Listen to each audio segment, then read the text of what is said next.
सबसे पहले जो ऑपरेशन कायाकल्प में जो कार्य तीव्र गति से चल रहा है प्रत्येक जनपद में, मैं आह्वान करूंगा सभी प्राध्यापकों से उसमें सक्रिय सहभागी बने।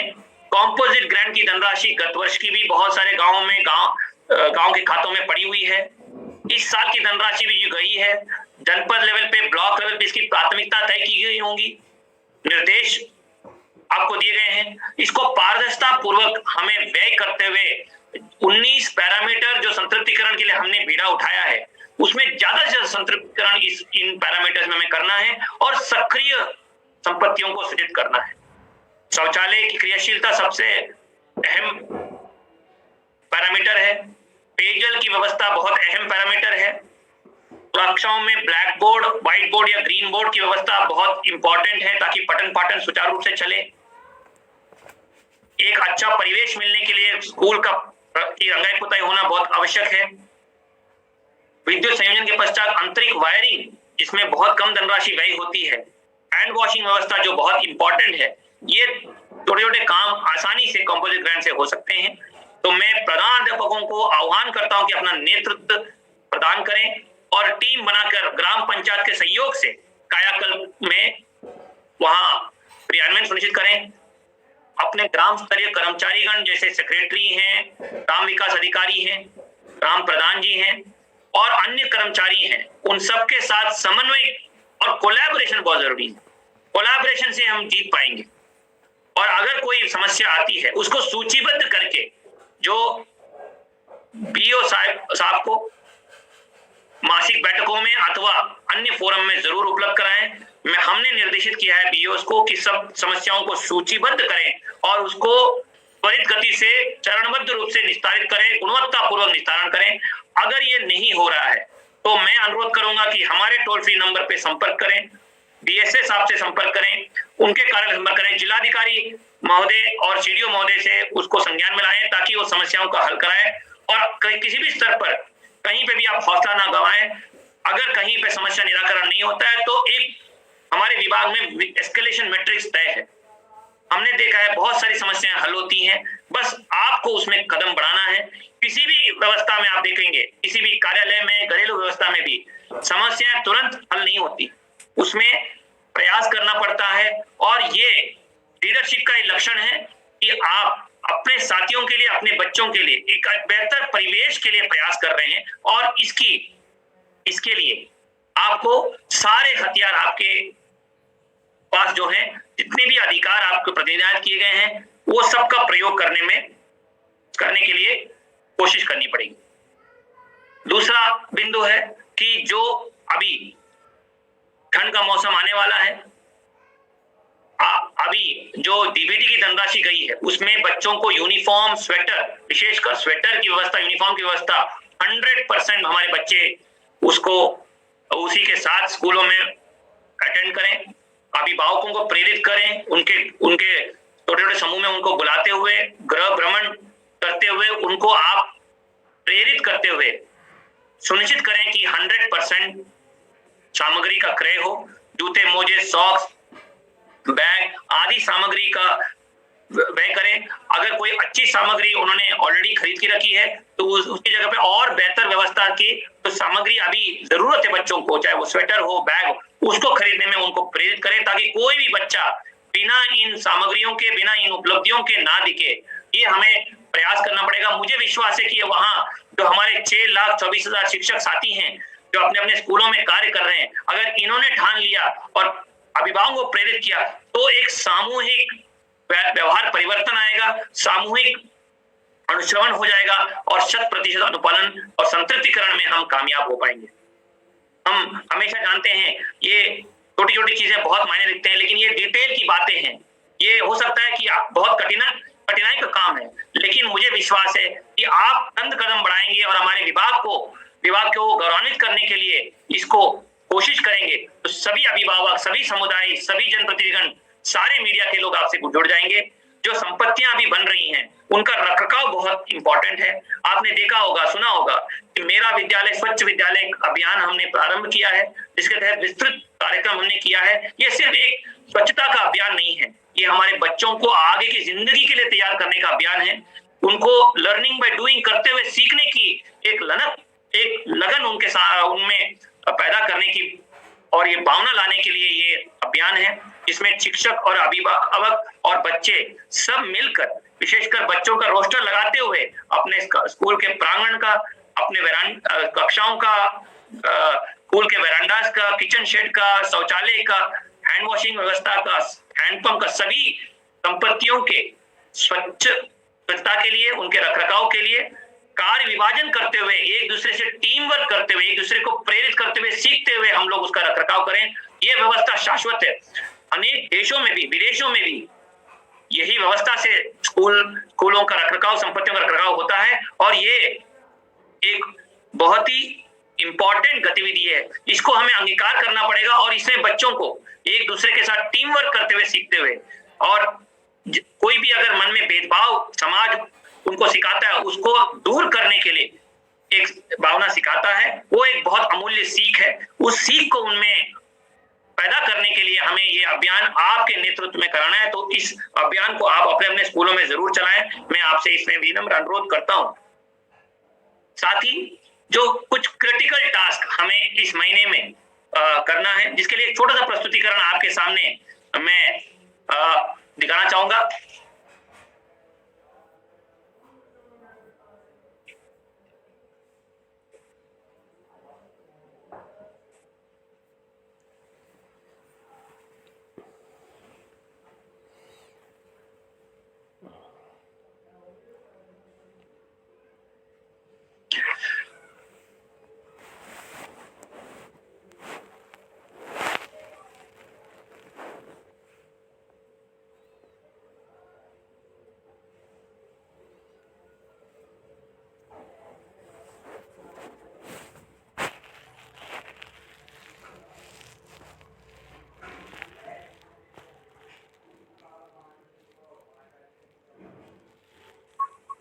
अभी हम जो अभियानों के परिणाम देख रहे हैं, फील्ड के रिपोर्ट देख रहे हैं, बहुत सारे टीम्स हमारे फील्ड में जा रहे हैं। लगभग 15 जनपदों में हम लोगों ने मंडलीय गोष्ठियां भी आयोजन किए हैं। काफी जगह मुझे जाके टीचर से इंटरेक्ट करने का अवसर भी मिला। पूरी टीम ने फीडबैक भी दिया है। तो एक मुख्य कमी जो नजर आ रही है कि हर स्तर पर टीम वर्क और समन्वय की कमी, कोलैबोरेशन की कमी हमें दिख रही है, संवाद की कमी दिख रही है। चाहे वो ब्लॉक लेवल पे, जिसको हम लोग बीईओ को भी अनेक बार इसके लिए प्रेरित किए हैं, एआरपी के साथ भी इसमें वार्ता हो रहा है कि ब्लॉक लेवल में एआरपी और बीईओ के बीच में टीम वर्क और बीईओ और हेडमास्टर्स के बीच में टीम वर्क। मैं समझता हूं कि किसी भी ब्लॉक में 150 से 200 की हेडमास्टर्स की टीम है, अकेले बीईओ हैं, एआरपी 5 है, डायरेक्ट मेंटर 1 या 2 है, तो इतने बड़े टीम के आपस में संवाद में चुनौतियां रहती। लेकिन टीम वर्क की भावना सिर्फ ये नहीं है कि निरंतर संवाद हो। टीम वर्क की भावना शुरू होती है एक पर्पस से, एक गोल से, सभी एक साथ एक संस्था को सुदृढ़ बनाने के लिए, एक लक्ष्य को प्राप्त करने के लिए जो आगे बढ़े। एक बार ये मंशा सही बन जाए, उसके बाद औपचारिकता रह जाती है।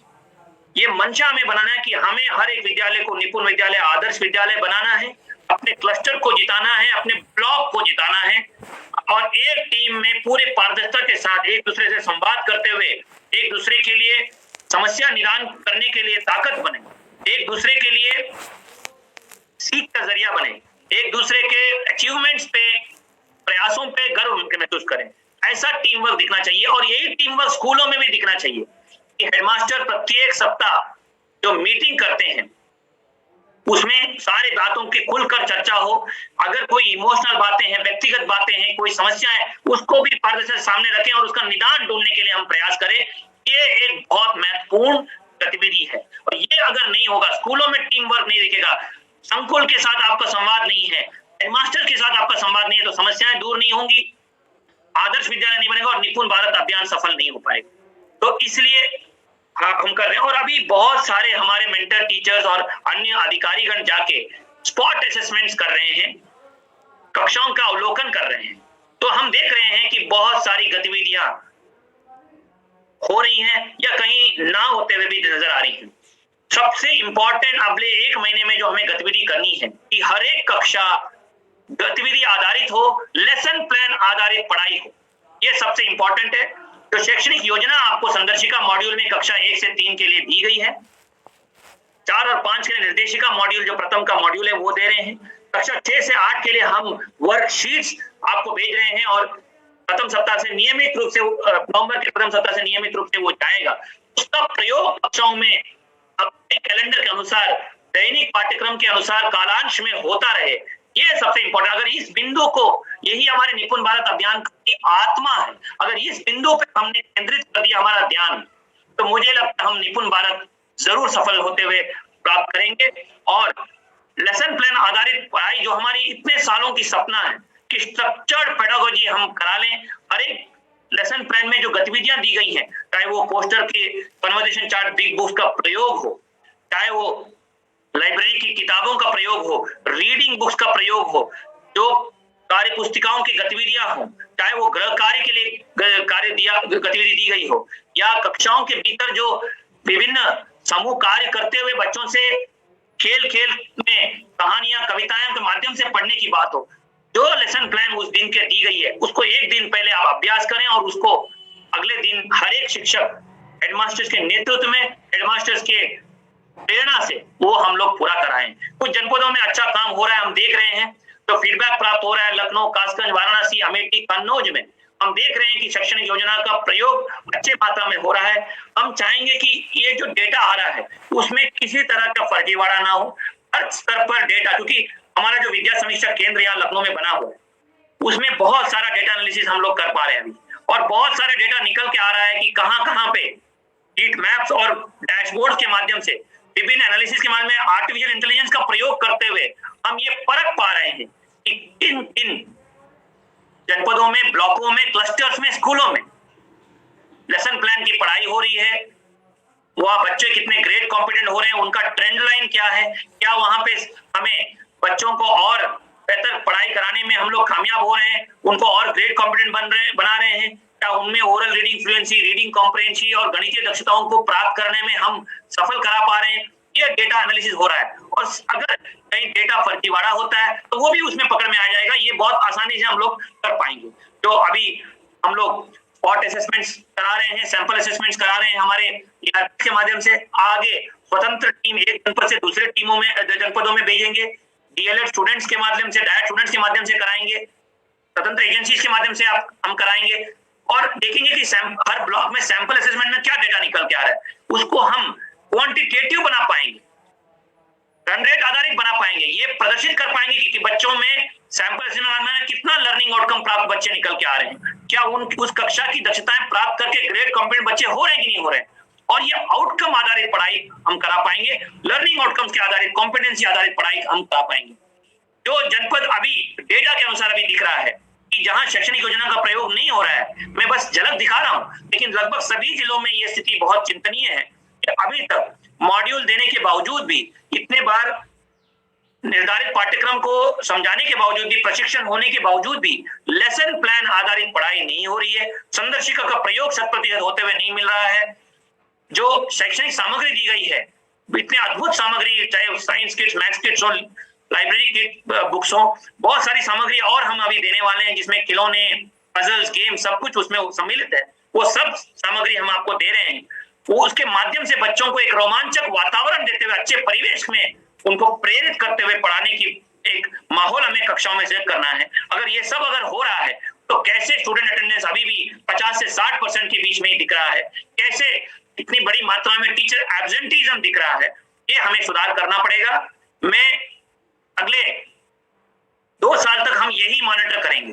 ये 5 चीजें हमारी इंपॉर्टेंट है कि शैक्षणिक योजना का प्रयोग हो रहा है कि नहीं, जो रेमेडियल मॉड्यूल हमने दिया है या स्ट्रक्चर्ड पेडागोजी का मैनुअल दिया है उसके अनुसार पढ़ाई हो रहा है कि नहीं, कक्षा 1 से 8 के लिए शैक्षणिक सामग्री का प्रयोग हो रहा है कि नहीं, जाना है तो फिर कोई चिंता, इंस्पेक्शन की जरूरत ही नहीं पड़ेगी। 80-90% अटेंडेंस हम आसानी से प्राप्त करेंगे।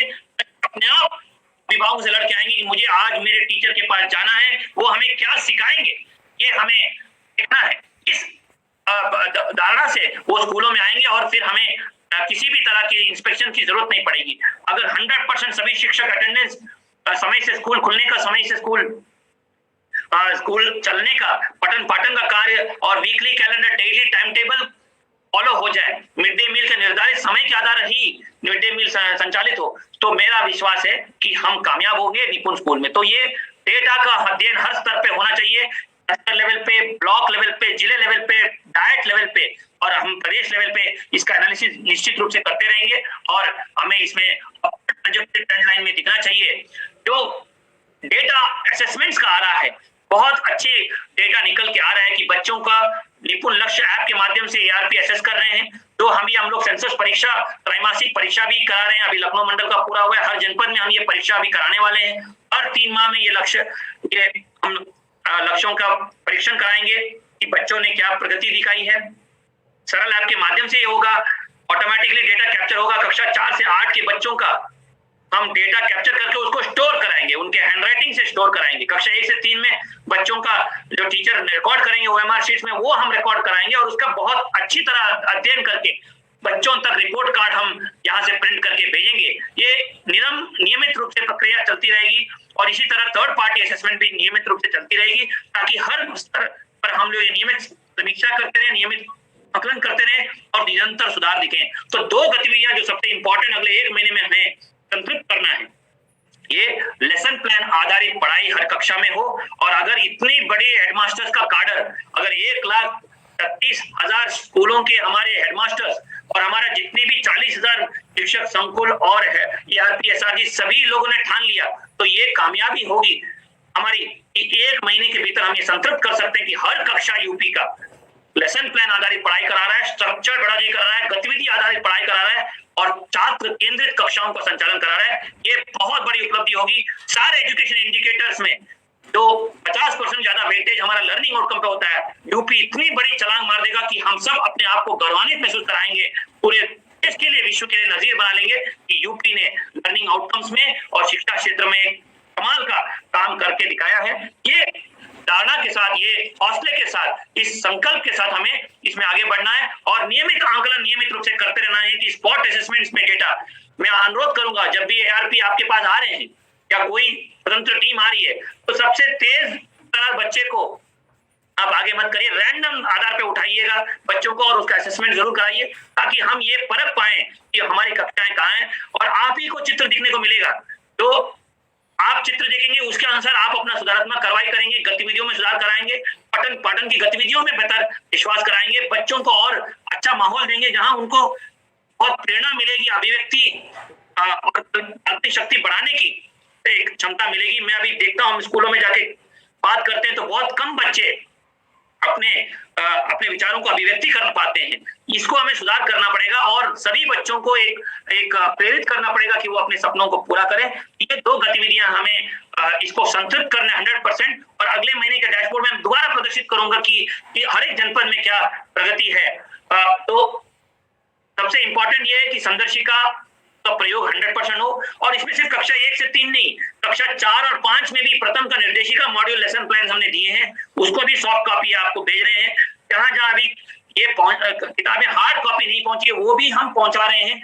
अगले साल से मार्च 15 तक आपको टेक्स्ट बुक्स, वर्कबुक्स और सारे शैक्षणिक सामग्री इंक्लूडिंग टीचर गाइड आपको मार्च 15 तक मिल जाएंगी, ताकि 1 अप्रैल से नियमित रूप से पठन पाठन का कार्य आप सराह पाएंगे। और हम कोशिश करेंगे कि अगले साल जो एनसीईआरटी का कक्षा 1 से 3 में लागू हो रहा है उसके लिए 1 जनवरी से फरवरी के बीच में आपका प्रशिक्षण भी हो जाए, ताकि आप उसको बहुत अच्छी तरह ला पाएंगे। लेकिन इन सब में इंपॉर्टेंट में हम जो गैप हम देख रहे हैं कि कक्षाओं का विभाजन नहीं हो पा रहा है, कार्य आवंटन नहीं हो पा रहा है। कक्षा 1 जो सबसे इंपॉर्टेंट कक्षा है उसको सबसे कम अनुभवी शिक्षकों के हवाले छोड़ दिया गया, जबकि ये अदरवाइज होना चाहिए कि सबसे तेज तरह, सबसे मोटिवेटेड, सबसे प्रशिक्षित शिक्षक को, सबसे ज्यादा एफर्ट डालने वाले टीचर्स को हमें कक्षा 1 के लिए लाना है, क्योंकि बच्चे 3 साल बिना प्री प्राइमरी के अभी वहां पे आ रहे हैं, उनको हमें मुख्य धारा से जोड़ना है, उनको हमें ज्यादा समय बिताते हुए उनको मोटिवेट करते हुए और उस कक्षा को हमें मेन स्ट्रीम में बनाना है। उसी साल हमें सबसे ज्यादा एफर्ट वहां डालना है और हर सप्ताह में कम से कम 1 बैठक हेडमास्टर अपने नेतृत्व में शिक्षक साथियों के साथ लें, उनमें सब खुला संवाद हो, प्रॉपर कार्य योजना बनाए और एक सुनियोजित तरीके से हम लोग आगे बढ़ा रहे हैं। और जो भी बच्चे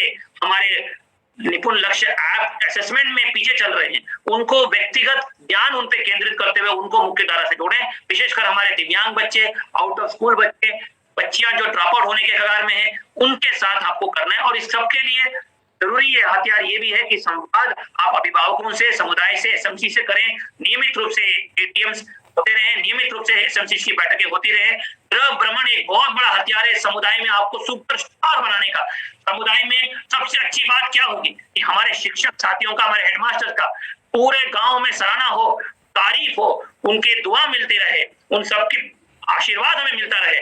इसके लिए सबसे इंपॉर्टेंट है, पहला कदम है कि आप गृह भ्रमण करते रहे, संवाद स्थापित करें और हर गांव की गतिविधियों में शरीक होते हुए उनको करें, और इसमें बहुत आनंद आपको मिलेगा। हम सबको बहुत अच्छी प्रेरणा मिलेगी कि ऐसी कहानियां ऊपर के आएंगी। और हमने आदेश अभी किया है, तभी एसआरजी और एसआरजी और शिक्षक संकुल अपने विद्यालयों को दिसंबर 2023 तक 100 अपने शिक्षक संकुल जुलाई 2023 तक और एसआरजी अपने विद्यालय को दिसंबर 2023 तक निपुण विद्यालय बना के दिखाएंगे। और एआरपी इसी महीने में 10 विद्यालयों का चयन करेंगे जिनका वो नॉमिनेशन करके उनको हमारे बीएसए साहिबान देंगे, और दिसंबर 2023 तक उस विद्यालय को डेमो विद्यालय, एक आदर्श विद्यालय के रूप में निपुण अभियान में एक नजीर बनाने के लिए उस विद्यालय को तैयार करके दिखाएंगे, जिसमें आप उनके प्रयासों से सीख भी सकते हैं और मोटिवेट भी हो सकते हैं। ये हमारे क्रिटिकल टास्क हैं। 6 से 8 के लिए हम आपको प्रत्येक सप्ताह सॉफ्ट कॉपी उनके माध्यम से, व्हाट्सएप ग्रुप के माध्यम से लेसन प्लान भेजते रहेंगे और वीडियो कंटेंट भी भेजते रहेंगे। और इसमें आपको नियमित रूप से आंकलन करना है। अभी निपुण लक्ष्य ऐप में 6 से 8 के आंकलन के लिए भी हम व्यवस्था कर रहे हैं। और एक चैटबॉट हम लॉन्च करेंगे अभी, इसके माध्यम से आप सभी चैटबॉट का प्रयोग करने के लिए वाकिफ हैं। बस बहुत सरल प्रक्रिया है, आपको संपर्क स्थापित करते हुए इस चैटबॉट के माध्यम से बहुत सारी शैक्षणिक सामग्री, बहुत सारी संवाद और बहुत सारे अच्छे अभिनव प्रयास साझा किए जाएंगे और लेसन प्लान साझा किएंगे जो कक्षा 6 से 8 में विशेषकर गणित, विज्ञान और अंग्रेजी के लिए आपको हम शेयर करेंगे, ताकि नियमित रूप से आप उसको कर सके। 6 से 8 में मैं देख रहा हूं उच्च प्राथमिक विद्यालयों में हमारे शिक्षक साथीगण अभी भी जो रेमेडियल प्रशिक्षण में हमें जो ध्यान केंद्रित करना है, बच्चों को व्यक्तिगत ध्यान देते हुए करना है, नियमित आंकलन करना है, इसमें अभी भी पीछे चल रहे हैं। इसको 100% पूरा कराएं। जो विद्यालय नेतृत्व कार्यक्रम हम चला रहे हैं उसमें मैं देख रहा हूं कि अभी एक संवाद जो हमारे मेंटर के साथ हो रहा है वो ओपन एंडेड है। हम इसको एक स्ट्रक्चर्ड करने में प्रयास कर रहे हैं और इससे आज से इसको शुरुआत करेंगे। इसको विस्तार में हम लोग आपको निर्देशित भी करेंगे। ये हमारे एआरपीज के साथ हम अभी अतिशीघ्र शेयर करने वाले हैं। जैसे बड़े बड़े संस्थाओं में होता है, बड़े बड़े कॉर्पोरेट्स में, बड़े बड़े ऑर्गेनाइजेशन में होता है कि अगर कोई शिक्षक या कोई भी हमारा कर्मचारी मोटिवेटेड नहीं फील कर रहा है, अपने संस्था पे गर्व नहीं कर रहा है, तो हम कोई भी किसी भी तरह के परिणाम या लक्ष्यों को हासिल नहीं कर पाए।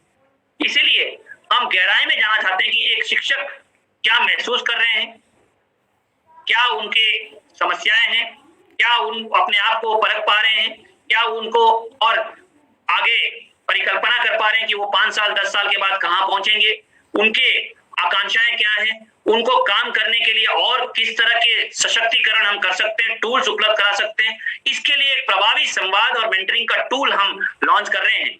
इसमें विभिन्न घटक हैं कि कैसे आपको आपस में सीखने का अवसर मिल रहा है कि नहीं मिल रहा है, चुनौतियां क्या क्या हैं, आपके स्ट्रेंथ्स क्या हैं, महत्वाकांक्षाएं क्या हैं, क्या इमोशनल कंटेंट में, इमोशनल इंटेलिजेंस के क्वेश्चन में कोई गैप नजर आ रहा है, और क्या विषय के प्रति और बच्चों के प्रति रुचि जगाने के लिए हम क्या कर सकते हैं, किस तरह का वातावरण आपको सृजित कर सकते हैं। इन 5 घटकों में ये टूल हमने सृजित किया है। हम सारे टीचर्स के साथ ये प्रेजेंटेशन शेयर करेंगे अभी, और हम आपको इन कुछ पॉइंटेड सवालों का नजरिया देंगे कि एक ओपन एंडेड सवाल रहेंगे, इसमें स्ट्रक्चर्ड क्वेश्चंस नहीं रहेंगे, लेकिन एक लीडिंग क्वेश्चंस हम आपको जरूर देंगे जो एआरपी आके आपसे संवाद करेगा और इसको डॉक्यूमेंट करेगा। हम चाहेंगे कि हमारे बीईओ और एआरपी जो ब्लॉक लेवल पे हैं, मेंटर काडर है, वो एक प्रभावी संवाद करते हुए सूचीबद्ध करें कि हर एक टीचर के क्या गैप्स हैं, क्या समस्याएं हैं, उनको किस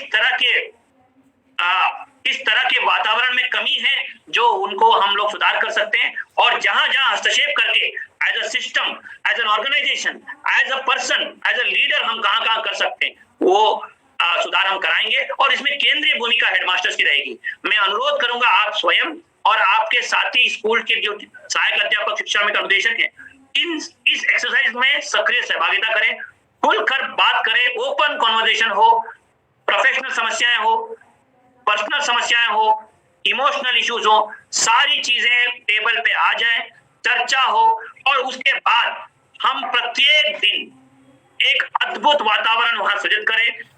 जब घर से निकल के स्कूल के लिए आ रहे हैं, we bring our best abilities, best skills, best teaching abilities, best motivation, और ये सब एक दूसरे को प्रेरित करने के लिए हम एक माहौल बनाने का प्रयास करें और उसी माहौल को सृजित करते हुए इस निपुण अभियान को सफल बनाएं। और सारे हमारे जितने भी अभियान चल रहे हैं, चाहे वो पारदर्शिता लाने के लिए हो, डिजिटल टेक्नोलॉजी, डिजिटल लर्निंग की ओर आगे बढ़ने को हो, राष्ट्रीय शिक्षा नीति को क्रियान्वयन करने की बात हो, सामुदायिक सहभागिता हो, या एक जन आंदोलन क्रियान्वित करने की बात हो, इन सब को वहां लाएं। तो इसी जैसे उदाहरण के रूप में पीयर लर्निंग है, क्या आपको लगता है कि अपने सहकर्मी शिक्षक से सीख सकते हैं? अगर हाँ तो बहुत अच्छी बात है, अगर नहीं तो क्यों नहीं?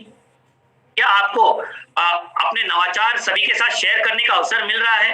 क्या जो मेंटरिंग हो रही है उसमें एक अच्छा माहौल बन रहा है? क्या एआरपी शिक्षक संकुल द्वारा आपसे खुलकर संवाद किया जा पा रहा है या नहीं हो रहे हैं? इस तरह के विभिन्न सवाल आपसे पूछे जाएंगे और उसके बाद चुनौतियों को हल करने के लिए सिस्टम काम करेगा, पूरी व्यवस्थाएं काम करेंगी, बीओ के नेतृत्व में, आपके नेतृत्व में, और जो वातावरण में कमी रह गई है तो उसको टीम वर्क के साथ, संवाद के साथ, प्रयासों के साथ हम इसको पूर्ण करने में कामयाब हो पाएंगे। तो ये विभिन्न सवाल आपसे हम लोग पूछेंगे, हमारे मेंटर कार्ड पूछेगा। मैं अनुरोध करूंगा कि आप सही जवाब और अपने आप से भी गहराई में चिंतन करते हुए इसका जवाब दें, ताकि हम गहराई में आपकी मदद कर पाए, बहुत नजदीकी से आपसे जुड़कर काम कर पाए और एक ऐसा वातावरण इस साल हम सृजित करें जिसमें हर एक टीचर हमारा महसूस करे कि एक बहुत बड़े अभियान का हिस्सा है, उनके जीवन के नया अर्थ देने के लिए वो आगे बढ़े और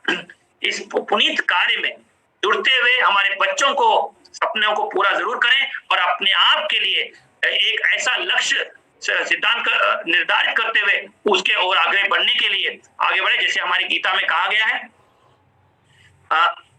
इमोशनल इंटेलिजेंस का घटक रहेगा और जो दो चीजें जो सबसे इंपॉर्टेंट जो तय करेंगी कि हम सफल होंगे कि नहीं, कि आपके पढ़ाने के विषय के प्रति क्या रुचि है, कितना संकल्प है, और बच्चों के प्रति क्या आपकी भावना है, क्या उनसे आप एक प्यार करते हैं, ताकि आपका प्यार उन पे झलकेगा तो वो आपसे एक रिटर्न करेंगे और एक ऐसा वातावरण सिद्ध होगा जिसमें आपको बहुत पढ़ाने में मजा आएगा और बच्चों को पढ़ने में मजा आएगा। इसी टूल को हमें करना है और इसमें कभी भी किसी भी छोटे बात का खंडन ना करें, कोई भी विचार व्यर्थ नहीं होता, सभी विचारों को हम रिकॉर्ड करेंगे। एआरपी को हमने इसके बारे में प्रशिक्षण दिया है और आगे भी हम प्रशिक्षण करेंगे। इस महीने से इस तरह की मेंटरिंग हम कराएंगे। इधर उधर भटकना नहीं है, ध्यान केंद्रित करना है, कॉन्सेंट्रेशन ऑफ पर्पस हमें जरूर करना है, सक्रिय होकर काम करना है।